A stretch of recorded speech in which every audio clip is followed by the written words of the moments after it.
Okay, so it is Tuesday. We actually didn't really do dinner last night. We had a fend for yourself night. Cody had a pizza. I had SpaghettiOs. They were really good.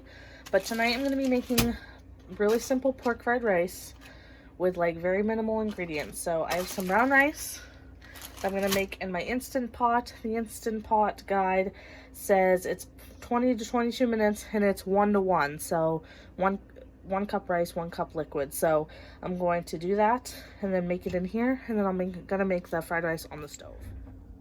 Okay, so I have the rice in there with just like a tablespoon of butter. I just put whatever was left in my butter dish. I'm adding a cup of water. And I'm just gonna give that a quick stir.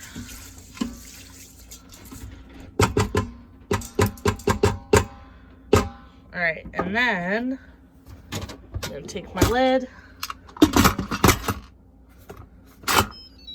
I have OCD, so I can't. And then I'm gonna put this little cannon on. This is just to guide the steam elsewhere. I can have this link down below if you guys are interested, if you have an Instant Pot. And then I'm going to hit the rice button. Bring up to, hello. Oh. Well, hold on. I've never used the rice button, so apparently the rice is a already set thing. So I'm going to do 20 minutes. Because even if it's still like sort of al dente, I'll cook it the rest of the way in the fried rice. Okay, so it's on, and then we'll see what it looks like in 20 minutes. Okay, so this is the pork I'm going to be using. These are just 3 little boneless pork chops. So I'm going to cut the fat off of them and cut them into little tiny cubes.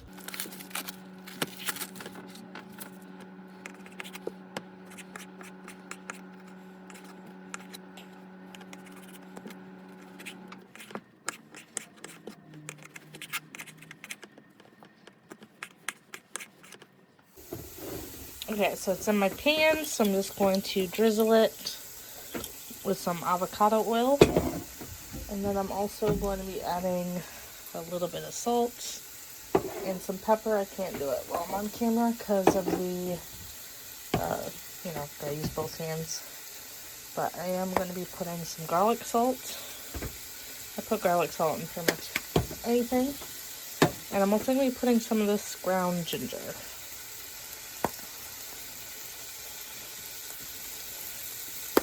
Okay, so as you can see, I know it's dark, but as you can see, the pressure is gone in my Instant Pot, so I'm just gonna lift it up, and I'm gonna see.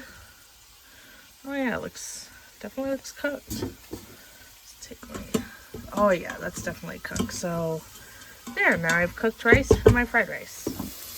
So stir fries are great because you can actually use up stuff in your fridge to even just make the sauce. So for instance, my sauce is going to be the last of this soy sauce, a splash of Worcestershire. I always like to put Worcestershire in and pretty much any of my stir fry sauces or whatnot. I just think it gives good flavor. I'm going to be adding a splash of this orange juice and this like sweet Thai chili sauce that comes in, like when you buy a box of frozen egg rolls, usually they give you like this sauce. And this has just been hanging out in the fridge, so I'm going to add that to my sauce. And I'll see about, if I feel like putting anything else in there. But otherwise, that's pretty much everything for my stir fry sauce.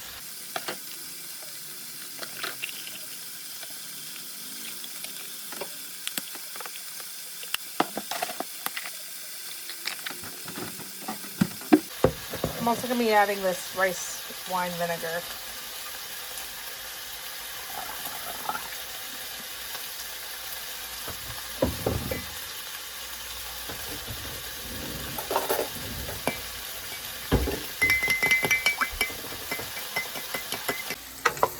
Okay, so next I added some broccoli. I just added this package of broccoli cuts, and I did microwave it for 5 minutes, just doing the directions on the back for like the microwave steaming.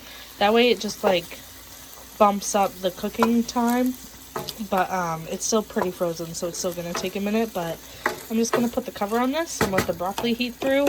And then in here I have 2 beaten eggs, which is what I'm gonna scramble into this first before we add our rice. And then I'm gonna add the sauce, And then this is all gonna come together, I promise. So when you're doing eggs for like fried rice and stuff, you can do them in a separate pan if this is going to intimidate you. But basically what I do is I just push everything to the side, make myself a little spot, and then I just pour the eggs in. And I'm gonna let them cook right there. And it's okay if it mixes in, because what it's gonna do is it's just gonna cook around those pork and veggies, and honestly it's gonna taste great. So I'm just gonna let those cook up and scramble them into this. Alright, so I've added the rice, and now I'm just going to pour my sauce in.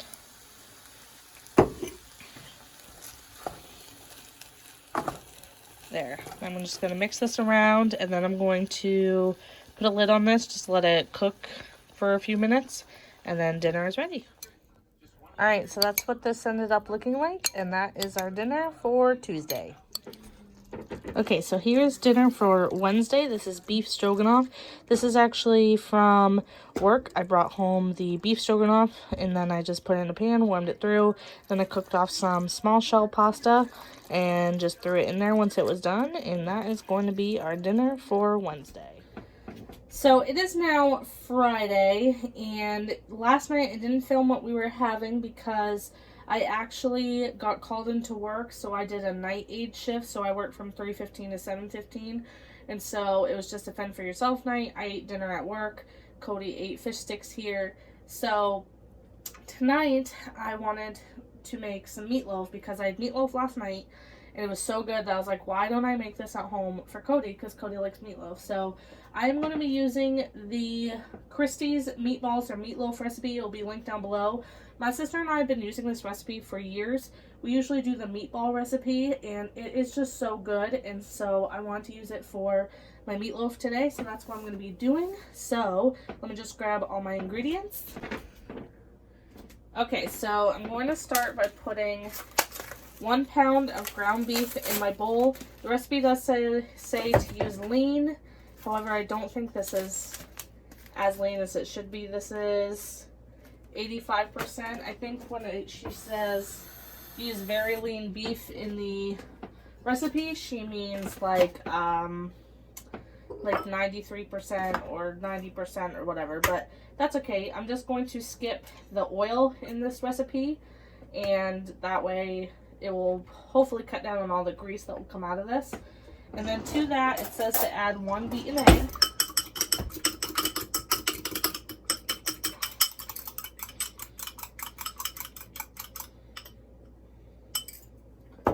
Okay. And then the recipe calls for 1/2 cup of chopped onion, but since Cody doesn't like onion, I'm not going to do that. And then it calls for 1/4 cup of breadcrumbs. These are just whole wheat seasoned breadcrumbs. Then it calls for 2 tablespoons of Parmesan cheese. This is just shaky cheese, and I'm pretty sure I just put more than what it called for. 2 tablespoons of milk. This is just whole milk.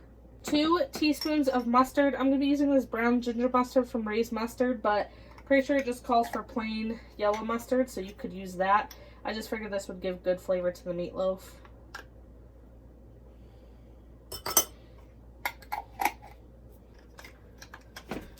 Then it calls for 1½ teaspoons of minced garlic. I'm going to be using this garlic stir-in paste.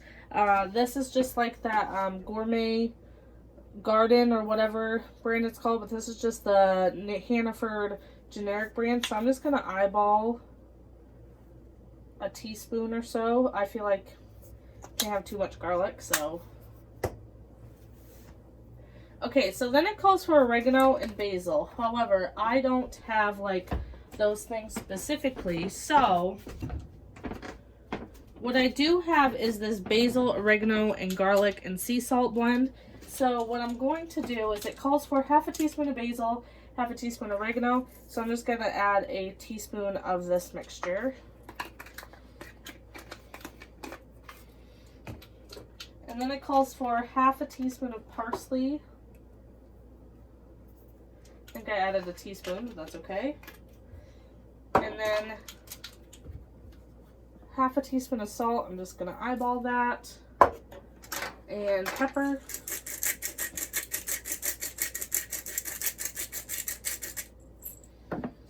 Since I didn't put onion in this, I am going to add some onion powder.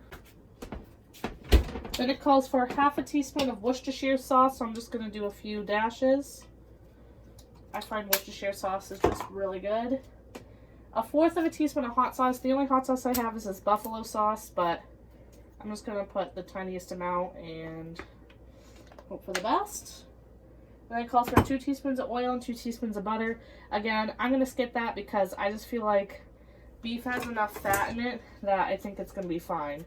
And so I'm just going to take my hands and mix this all together.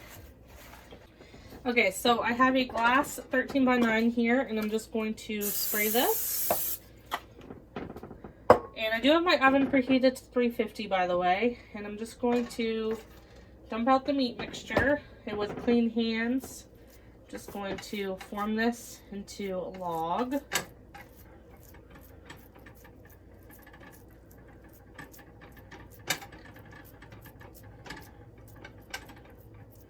Make this meatloaf extra delicious.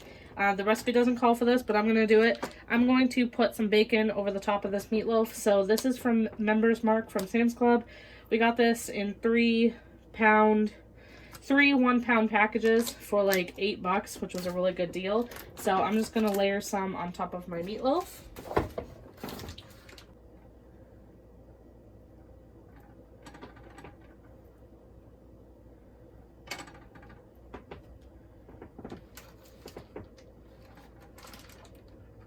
I'm doing this the long way because I figured that way I'm using less bacon just to save some money because, you know, we are pretty poor right now. Alright, and then I just tucked it in like so and kind of pressed it in so that way hopefully it will stick to it as it cooks. And so this is going to go in the oven for 45 minutes and then we're going to make a sauce together and then we're going to put it over the top of this and bake it for another 15 minutes. Okay, so we're going to make the sauce per the recipe's directions. However, I am going to substitute one ingredient, and I'll show you guys in a minute. But the first ingredient is to do 1 cup of ketchup.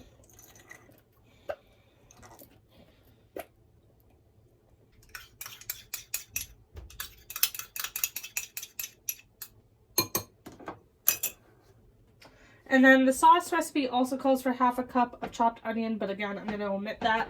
But if you were going to add onion, you would add it now.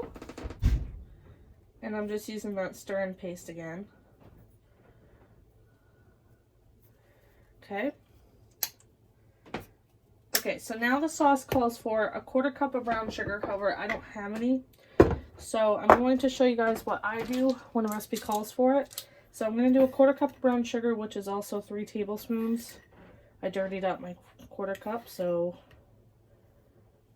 what I do is I'm just going to add a small spoonful of molasses because all brown sugar is white sugar with molasses. So I probably did just a teaspoon of molasses there because molasses is strong. And then it calls for 1 tablespoon of Worcestershire sauce.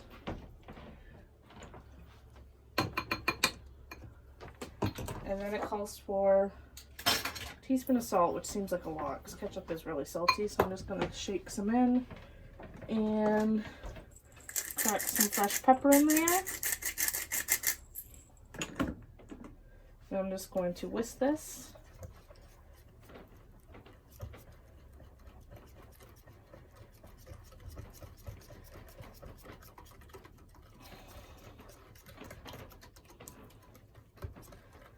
And then that's our sauce. So once the 45 minutes is up, I'm going to spoon the sauce over the meatloaf, bake it for 15 to 20 more minutes, and then you will have meatloaf. Okay, so that is what the meatloaf looks like after 45 minutes. So I'm going to spoon this over the top of this. I'm going to bake it for 15 more minutes. Alright, so that is what our plates look like. This one is Cody's. This one's mine. I just put gravy on potatoes and my meatloaf, which I just made with some beef bouillon, and then I made like a roux with butter and flour, and then we have mashed potatoes, and I did corn and carrots, which I did in my Instant Pot. I can Do this in a future what's for dinner video if you guys want, like how I do vegetables. But basically that's also how I made my beef broth. I just put 1.5 cups of water, 2 bouillon cubes, and then I put this basket in, and then I put baby carrots and frozen corn, and then I did the steam